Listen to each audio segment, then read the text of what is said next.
Now, these marches hit very close to home for us here in Colorado. Our state certainly has gone through multiple school shootings. And many of us may be wondering what's next for the future of our schools when it comes to safety. Denver 7's Connor Wisk is here. And Connor, you found out school districts are talking about this a lot right now. Yes, in fact, this week I got an inside look at the plans in the works at the Cherry Creek School District. School leaders say it's time to talk about the safety protocols in place and what needs to change to confront these issues head on. I'm tired of these things. I'm tired of them. Arapahoe County Sheriff Dave Walcher is tired of something he knows all too well. A person in this country that doesn't want this stuff to go away, to end. Sheriff Walcher was the incident commander the day of the Columbine shooting. He became sheriff just months after the Arapahoe High School shooting. I mostly remember being terrified. For Arapahoe graduate Emily Martinek, the memory of the shooting at her high school is one that took her 4 years to revisit.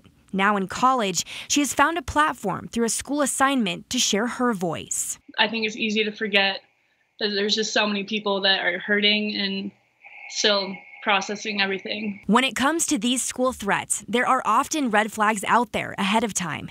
Sheriff Walcher says if there is a way to recognize, report, and treat these signs, there could be a better outcome. It's a big challenge because often we are talking about mental health. There has to be better methods to intervene at an earlier point in time. The first recommendation I want us to talk about. Groups like the Safe Schools Design Team are up for taking on the challenge. Right now they're talking about adding more school resource officers, giving security guards specific roles on school campuses, and installing more buzzer systems at middle schools. But the big question is how to pay for all of it. If I'm responsible for increasing achievement scores on tests, while I also have to talk about hiring SROs to protect schools, there's competing interests there. They're both important, they're both critical, but there's only so much money that I have to do that. And that's the biggest conversation we need to have.